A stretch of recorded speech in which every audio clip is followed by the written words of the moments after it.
নেত্রকোনায় শেষ হয়েছে জঙ্গি আস্তানায় শ্বাসরুদ্ধকর অভিযান। অবশেষে নেত্রকোনায় ২৪ ঘণ্টারও বেশি সময় ধরে চলা জঙ্গি আস্তানায় শ্বাসরুদ্ধকর অভিযান সম্পন্ন করেছে অ্যান্টি টেররিজম ইউনিট।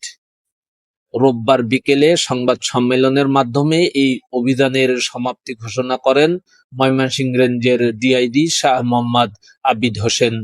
এ সময় ডিআইজি জানান, বাড়িটির লোকজন ছটকে পড়ায় কাউকে আটক করা সম্ভব না হলেও দুটি শক্তিশালী আইইডি উদ্ধার করে ধ্বংস করা হয়। অভিযানে বিপুল পরিমাণ জিহাদি বই, পিস্তল, গুলি, ল্যাপটপ, মোবাইল, ওয়াকিটকি সহ জঙ্গি কার্যক্রমে ব্যবহৃত ৮০ প্রকার সামগ্রী উদ্ধার করা হয়। শনিবার দুপুর থেকে সদর উপজেলার কাইলাটি ইউনিয়নের ভাষাপাড়া এলাকায় জঙ্গি আস্তানা সন্দেহে বাড়িটির অভিযান শুরু করেন জেলা পুলিশ। রোববার সকাল ৮:৩০ থেকে পুলিশের অ্যান্টি টেররিজম ইউনিট, সোয়াত এবং বোম ডিসপোজাল টিম এই অভিযানে যোগ দেন। আপনাদের সবাইকে স্বাগত। আমরা ময়মনসিংহ রেঞ্জ পুলিশের এখানে নেত্রকোনা জেলা পুলিশের পুলিশ সুপার আমাদের মাঝে ঢাকা থেকে এসেছেন আমাদের এটিইউ অ্যান্টি টেররিজম ইউনিটের বোম ডিসপোজাল এবং সোয়াট টিমের টিম লিডার হিসেবে পুলিশ সুপার সানোয়ার হোসেন এবং ময়মনসিংহের এটিইউর যিনি প্রধান অতিরিক্ত ডিআইজি জনাব আসাদ। তো আমরা এখানে আপনারা এতক্ষণ হয়তো জেনেছেন যে কী কারণে আমরা এখানে সমবেত হয়েছি। আপনারা দেখেছেন যে গতকালকে দুপুরে আমরা একটা সুনির্দিষ্ট কিছু সংবাদের প্রেক্ষিতে এখানে আমাদের পুলিশের এখানকার সদর থানার ওসি সহ সার্কেল এসপি সহ একটা টিম এসে খবর ছিল যে এখানে যারা বসবাস করত তারা নরসিংদীর একটি মামলায় গ্রেপ্তার হয় অস্ত্রসহ। তো সেখানে এই অস্ত্রসহ গ্রেপ্তার হওয়ার পরে যখন এই যেখানে সে ভাড়া থাকতো, অর্থাৎ এই যে বর্তমান যেখানে আমরা বসে ব্রিফিংটা করছি, এটি হচ্ছে জনৈক আব্দুল মান্নান, ওনার একটি ফিশারি প্রজেক্ট। এটা প্রায় ২.৫ একর থেকে ৩ একরের মতো জায়গা নিয়ে একটা ফিশারিজ প্রজেক্ট। এখানে দেখবেন যে ২ তলা একটি ভবন আছে। তো এই ২ তলা ভবনে এই যে এখানে হামিম হোসেন ফাহিম ওরফে আরিফ, যে অস্ত্র মামলায় গ্রেপ্তার হয়েছে, সে এখানে বসবাস করতো তার পরিবার নিয়ে। প্রায় আমরা এখনও অনুসন্ধান করছি যে এটি প্রায় ২-৩ বছর যাবৎ সে এখানে অবস্থান করছে। তো সেখানে অস্ত্রসহ গ্রেপ্তার হওয়ার পরে পুলিশ আমাদেরকে জানায় যে এরকম একটা জায়গা আছে কিনা, যে মান্নান সাহেবের ফিশারিজ প্রজেক্ট। তো আমরা নিশ্চিত করি যে হ্যাঁ, এরকম একটি আসছে। এরপরে তখন সে আমাদেরকে জানায় যে এখানে তার একটা অস্ত্র মামলা হয়েছে তার নামে, এবং এর সাবসিকুয়েন্টলি এই বাড়ির যিনি মালিক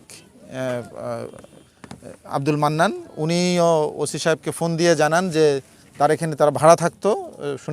উনি শুনেছেন যে অস্ত্র মামলায় আটক হয়েছে এবং তিনি ধারণা করছেন যে এখানে হয়তো আরও কিছু থাকতে পারে, বা উনি জানান যে তার এটি তালাবদ্ধ আছে। তো এর ভিতরে দেখা দরকার যে কী বিষয়।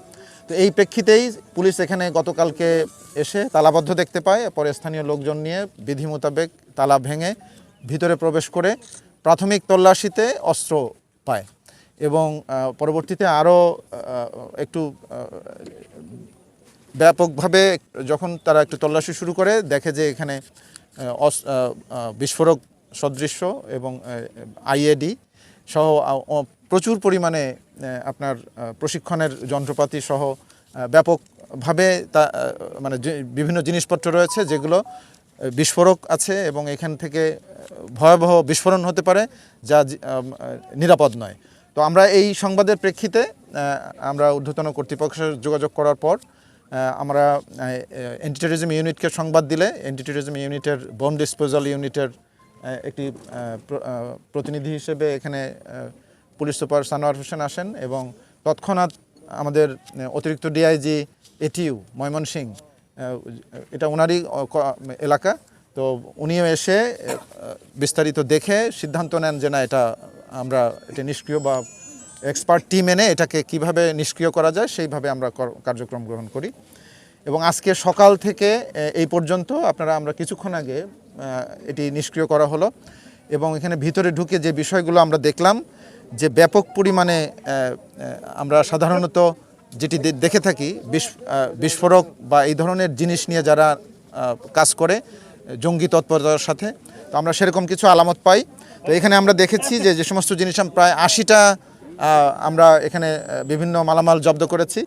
এর মধ্যে পুরাতন রামদা, বিদেশি পিস্তল, 17 রাউন্ড গুলিসহ 2টি ম্যাগাজিন, 12 ভোল্টের ব্যাটারি, একটি ইলেকট্রিক করাত, মার্শাল আর্ট প্রশিক্ষণের জন্য ব্যবহৃত কাঠের টুকরা, 6টি সিসি ক্যামেরা যেগুলো ইনট্যাক্ট আছে এবং আপনারা দেখেছেন যে প্রজেক্টের চারপাশে কিন্তু সিসিটিভি ক্যামেরা লাগানো আছে, এবং তারপর 2টি ফ্ল্যাশ লাইটও আছে, একটি মার্শাল আর্ট ড্রেস।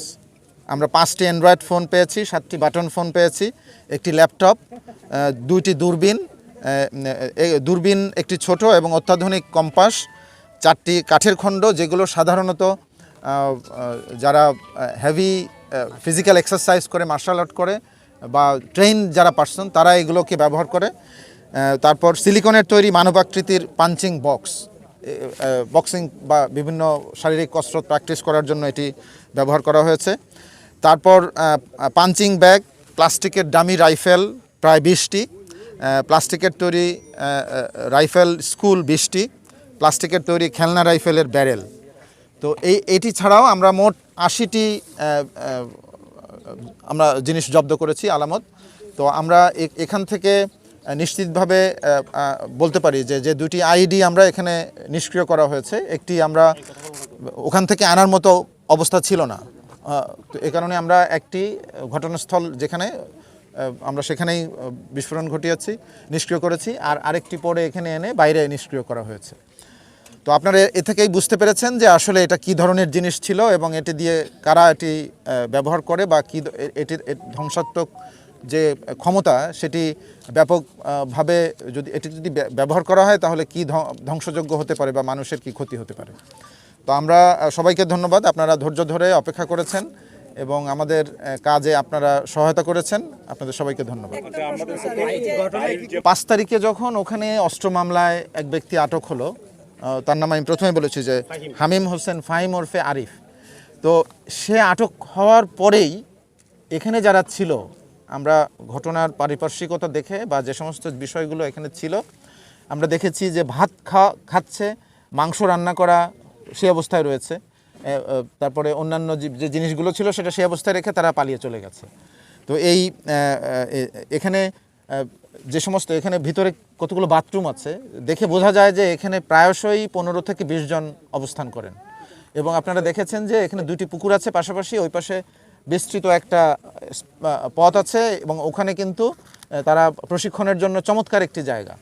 এইখানে যে বাউন্ডারি ওয়ালটি রয়েছে, আগে এখানে যে যতটুকু উচ্চতা ছিল এরা ভাড়া নেওয়ার পরে এখানে প্রায় 5 ফিট অর্থাৎ প্রায় 1.5 ফিটের মতো এটি আরও উঁচু করা হয়েছে।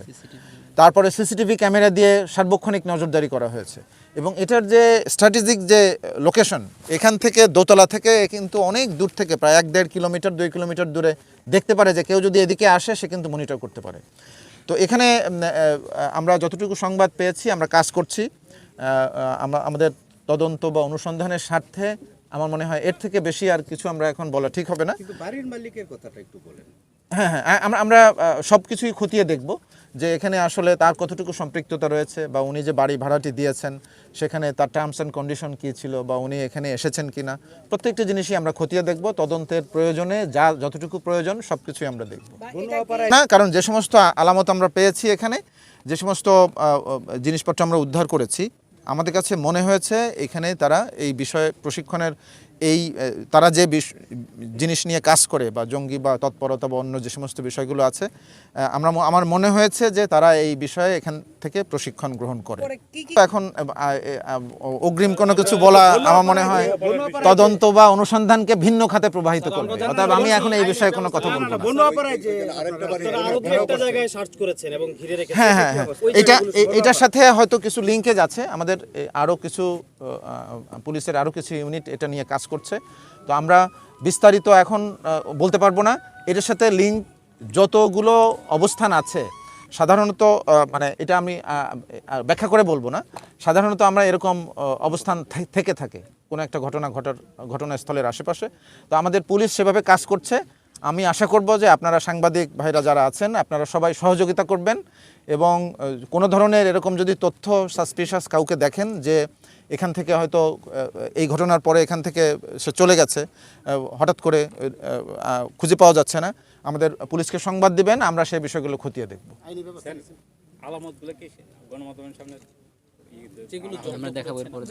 না, ওখানে আমি বললাম যে তদন্তের প্রয়োজনে আমার যতটুকু ডিসক্লোজ করা প্রয়োজন আমরা কিন্তু আপনাদেরকে সেই যতটুকু তথ্য আমরা বলেছি। তিনি কি ওই বাসায় থাকতেন? না, এই বাসায় থাকতেন। আমরা যতটুকু তথ্য পেয়েছি বিচার বিশ্লেষণ করে আমাদের মনে হয়েছে উনি এখানে ওনার পরিবার নিয়ে থাকতেন। এই বাড়িটি এখন কার হেফাজতে থাকবে, কিভাবে থাকবে? হ্যাঁ, এটার আইনগত প্রবিধান আছে, সেইভাবেই ব্যবস্থা নেওয়া হবে। এখন পর্যন্ত কতজন গ্রেপ্তার হয়েছে? না, ওই যে বললাম একজনই গ্রেপ্তার হয়েছে, অস্ত্র সহ গ্রেপ্তার হওয়ার পরে তার বিরুদ্ধে একটা মামলা হয়েছে নরসিংদীর রায়পুরা। হ্যাঁ, তো বা অজ্ঞাতভাবেই ভাড়া দিয়েছেন। প্রত্যেকটা জিনিসই তদন্তের।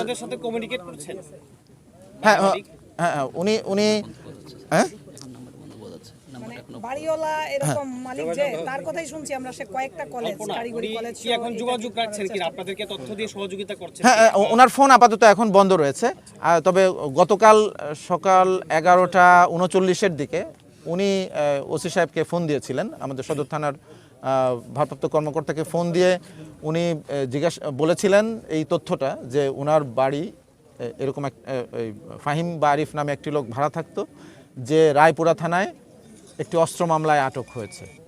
এবং উনি বললেন যে এখানে এখন তালাবদ্ধ আছে, কেউ নাই, আপনারা যদি একটু খোঁজ নিয়ে দেখতেন যে বিষয়টা কি। ওনার ইনফরমেশনের ভিত্তিতে আপনারা কেউ ইনফর্ম করা হয়েছিল, এবং সেই অনুসারে আমরা প্রয়োজনীয় অনুসন্ধান বা তথ্য সংগ্রহের প্রক্রিয়াধীন ছিল আর কি। স্যার সিসিটিভি এটা আসলে এখন এই মুহূর্তে বলা যাবে না, কারণ আমরা এখানে সম্ভাব্য তদন্তের কাজে প্রয়োজনীয় সম্ভাব্য যত ধরনের আলামত রয়েছে আমরা চেষ্টা করেছি ক্যাটাগরিক্যালি প্রত্যেকটা জিনিস আমাদের এই সিজার লিস্টে আনার জন্য। এবং এখানে আপনারা দেখেছেন যে এটিও কিন্তু এই বিষয়গুলো নিয়েই কাজ করে, এবং এটিও খুব দক্ষতার সাথে এই কাজগুলো অন্যান্য জায়গায় করে এসেছে এবং এখানেও করেছে বলে আমরা বিশ্বাস করি। এবং তাদের সংগৃহীত যত আলামতগুলো আছে বা এগুলো আমরা বিস্তারিত অনুসন্ধান এবং বিশ্লেষণ করার পরে বিভিন্ন অনুসিদ্ধান্তে আসতে পারবো।